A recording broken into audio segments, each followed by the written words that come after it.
आप देख रहे हैं अल्फा डिफेंस हिंदी में आपका स्वागत है। आज के इस वीडियो में हम लोग बात करने वाले हैं air launch Laura missile system के बारे में। इजराइल ने एक ट्रिक को मास्टर किया है जहां पर वो क्वासाई बैलिस्टिक मिसाइल सिस्टम्स को एयर लॉन्च मिसाइल सिस्टम्स में कन्वर्ट करते हैं।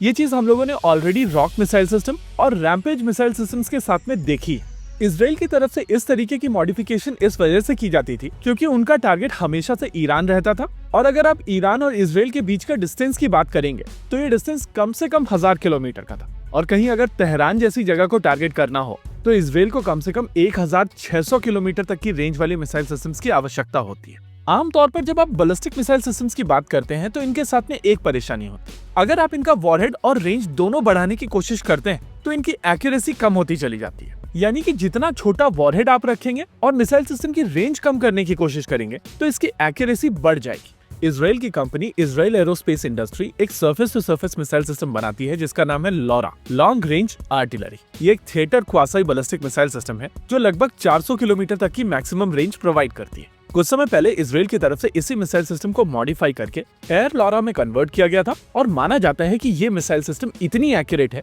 कि इसका सीईपी केवल 10 मीटर्स का है। इसके अलावा इस मिसाइल सिस्टम को लेकर एक क्लेम ये भी किया जाता है कि इसकी कॉस्ट काफी कम है। इस समय कुछ मीडिया आउटलेट्स की तरफ से रिपोर्ट किया जा रहा है कि आने वाले समय में इंडियन एयरफोर्स ये मिसाइल सिस्टम अक्वायर कर सकती है, लेकिन किसी भी रिलायबल जर्नलिस्ट की तरफ से ये चीज क्लेम नहीं की गई है। ये रिपोर्ट आई है Times of India, the Week और वियॉन की तरफ से। एनीवेज, यहाँ पर एक चीज समझना और जरूरी है कि आमतौर पर जब भी भारत में कोई नया वेपन सिस्टम अक्वायर किया जाता है तो एक बड़ा प्रोसेस फॉलो किया जाता है, और इस प्रोसेस के दौरान एक रिक्वेस्ट फॉर इन्फॉर्मेशन जाती है, वेंडर उसको रेस्पॉन्ड करता है, फिर रिक्वेस्ट फॉर प्रपोजल जाता है, डील की वैल्यू के हिसाब से डीएसी और सीसीएस के अप्रूवल्स आते हैं, और फिर कहीं जाकर ये एक्चुअल डील साइन होती है। लेकिन यहाँ पर एयर लॉरा को लेकर किसी भी तरीके का प्रोसेस स्टार्ट नहीं हुआ है। ऐसे में क्वेश्चन उठता है कि तब इस तरीके की न्यूज का बेसिस क्या है।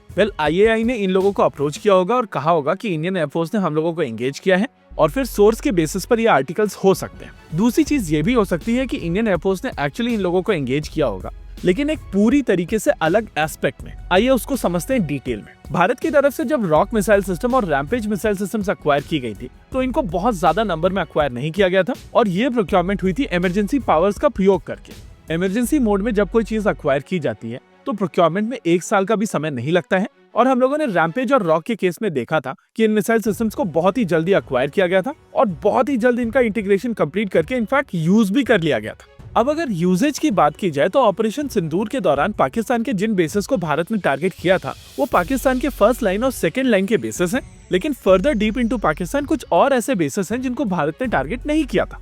लेकिन अगर आप तीसरी लाइन के बेसिस की बात करें तो वो केवल BrahMos supersonic cruise missile system की ही रेंज में थे, और इन्वेंट्री में मौजूद बाकी सभी मिसाइल सिस्टम्स को अगर आपको चलाना था तो आपको पाकिस्तान के बॉर्डर के अंदर घुसना पड़ता। जहां रैम्पेज और रॉक जैसे मिसाइल सिस्टम की मैक्सिमम रेंज 150 से 250 किलोमीटर तक की है, वहीं पर एयर लॉरा आपको 400 किलोमीटर तक की स्टैंड ऑफ रेंज प्रोवाइड कर सकती है। और अगर आइडिया है कि आप क्रूज मिसाइल सिस्टम और बैलिस्टिक मिसाइल सिस्टम्स के साथ साथ अटैक करना चाहते हैं तो आपको इस तरीके के ऑप्शंस एक्सप्लोर करने पड़ेंगे। इसके अलावा ऑपरेशन सिंदूर के दौरान हम लोगों ने देखा था कि पाकिस्तान की कई सारी अंडरग्राउंड फैसिलिटीज को भारत ने टारगेट किया था, और ये चीज दिखाता है कि पाकिस्तान की तरफ से कई सारी अंडरग्राउंड फैसिलिटीज बनाई गई हैं जो डीपली वरीड। ब्रह्मोस की अगर बात की जाए तो इसका वॉरहेड 200 किलोग्राम के आसपास का है, और क्योंकि ये सुपरसोनिक स्पीड से आकर अपने टारगेट के ऊपर लगती है तो उसका इम्पैक्ट फर्दर और ज्यादा होता है।